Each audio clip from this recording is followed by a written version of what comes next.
मैं आज आप लोगों को इसी विषय में बताता हूं किस प्रकार शून्य से कोई भी वस्तु कैसे प्राप्त की जाती है।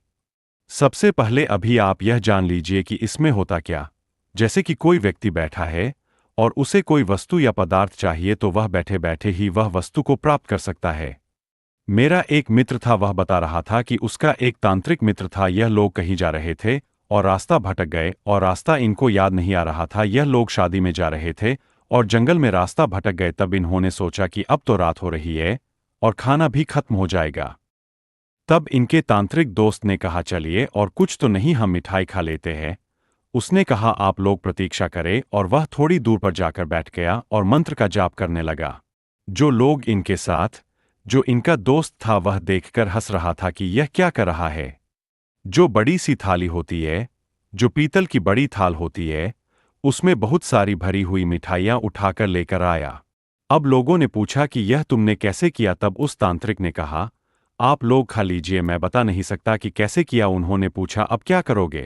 तो वह तांत्रिक बोला कि इस थाली को यही छोड़कर चलेंगे हम लोग। उन्होंने कहा, ठीक है। जो थाल था, पीतल का होता है, उसको शादी के पहले एक रस्म होती है जिसको तिलक चढ़ाना कहते हैं। उसमें इसका प्रयोग किया जाता है। वह पीतल का बड़ा सा थाल होता है और यह महंगा मिलता है। वह उसे वही छोड़कर चले गए। इनके पास कोई सिद्धि रही होगी, तभी उन्होंने ऐसा क्या था। आपको मैं आज बता रहा हूं इस सिद्धि के बारे में। बहुत ही आसानी से यह साधना हो जाती है और इसमें कठिनाई भी नहीं है। आप जब करेंगे तो खुद ही जान लेंगे कुछ दिनों बाद। सरलता से यह साधना होती, यह मात्र एक दिन की साधना है और एक ही दिन में हो जाती है। अब इसमें आपको करना क्या है वह मैं आपको बता रहा हूं। आपको कुश का एक आसन लेना है और एक भृंगराज पौधा होता है, उसकी पत्तियां लेकर आपको अपने आसन पर बिछा लेनी है ताकि आपका आसन पूरी तरह से इससे ढक जाए उन पत्तियों से। फिर एक महाभृंगराज तेल होता है, उसको आप अपने हाथों में मल लेंगे और अपने पैरों के तलवों में भी मल लेंगे, अच्छी तरह से चूपर लेंगे। उसके बाद आप हकी की माला से मंत्र का जाप करेंगे। मंत्र आपको बता देता हूं, मंत्र इस प्रकार से है। अमुक शब्द में आपको उस पदार्थ का नाम लेना होगा जो आपको चाहिए। इसी मंत्र का आपको एक बार में 1.25 लाख बार जाप करके सिद्ध करना होता है। इसको आप होली, दीपावली, सूर्य ग्रहण, चंद्र ग्रहण में कर सकते हैं। सूर्य ग्रहण में उगते समय सूर्य के और चंद्र ग्रहण में उगते समय चंद्र को, इन्हीं 4 समय पर आप इसको कर सकते और किसी समय नहीं कर सकते। जब आपका मंत्र जाप हो जाए और जब प्रयोग करना हो तो अकेले में जाकर आपको इसको जपना है और चमत्कार हो जाएगा। जो भी चीज़ आप चाहेंगे वह आपको मिल जाएगी। जब आपको मिठाई चाहिए तो आपको वीर वीर वेताल वशंकारे सिद्धि मनवांछित मिठाई कुरु कुरु हूँ फट बोलना है। और अगर आपको कुछ और चाहिए तो आप वही बोलेंगे। मान लीजिए आपको सोने की चेन चाहिए तो आप बोलेंगे, वीर वीर वेताल अवश्य मनवांछित पदार्थ सोने की चेन कुरु कुरु हूँ फट।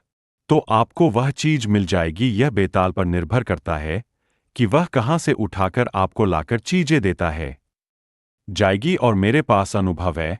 मैं आप लोगों से अपील करता हूं कि आप लोगों के पास जो भी साधना आप लोग ने की है या जो भी आपके पास साधना का अनुभव है वह सब आप लोग मुझे ईमेल करें। मुझे जिसका अनुभव मुझे अच्छा लगेगा मैं उन पर वीडियो बनाऊंगा। आप जो लोग भी मुझे अपना अनुभव भेजेंगे, आप लोग अपना नाम, पता, जनपद, अपना फ़ोन नंबर और अपनी एक फ़ोटो अवश्य भेजेंगे और मैं आप लोगों के फ़ोटो और नाम के साथ वीडियो बनाऊंगा और बताऊंगा कि इस व्यक्ति के साथ यह अनुभव हुआ था, इन्होंने यह अनुभव किया है इस साधना से, ताकि लोग साधना अनुभव को फर्जी झूठा ना समझे। और दूसरी बात, आप लोग कभी भी कहानी बनाकर खुद की झूठ मूठ के अनुभव नहीं भेजे। जो आपके साथ घटित हुआ हो आप वही अनुभव भेजेंगे जो आपको किसी भी साधना के वह अनुभव भेजे, ताकि आप लोगों के लिए प्रमाण बन सके और साधकों से जुड़ सके। इससे आपकी गोपनीयता भी भंग नहीं होती। जब तक कोई इंसान आपसे बात नहीं कर लेता, आपसे मिल नहीं सकता, आपको देख ना ले, तब तक आपकी गोपनीयता भंग नहीं हो सकती।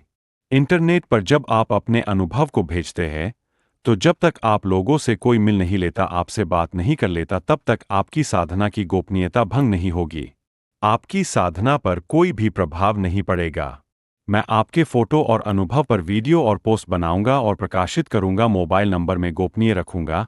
आपकी सारी जानकारी जब तक आप नहीं चाहेंगे पूरी तरह गोपनीय रखी जाएगी, ताकि अगर कोई कल को प्रश्न उठाता है कि आपके पास क्या प्रमाण है, तो मैं उनको प्रमाण भी प्रस्तुत कर सकूं, इससे जितने भी साधक सब सच्चाई की राह पर चल सके। इसलिए बहुत जरूरी है अनुभव की संख्या बढ़ी रहे, क्योंकि जब तक प्रमाण नहीं मिल जाता, क्योंकि विज्ञान का युग है, कोई विश्वास नहीं करेगा, और जिनको साधना पर विश्वास मिल जाता है वह छुपा लेते हैं। मैं अनुभव शेयर करूंगा ताकि जो लोग कुछ भी नहीं जानते इन सब चीजों के बारे में उन्हें भी ज्ञान प्राप्त हो सके, और साथ ही साथ जो लोग सोचते हैं कि क्यों साधना क्षेत्र में आए, क्या रखा है, इन चीजों में क्या सफलता मिलेगी। इसलिए अगर आप लोग अपने अनुभव भेजते रहेंगे तो आपका भला तो होगा ही, साथ में उन लोग आपका भी भला होगा और आप फेमस भी हो जाएंगे। धन्यवाद।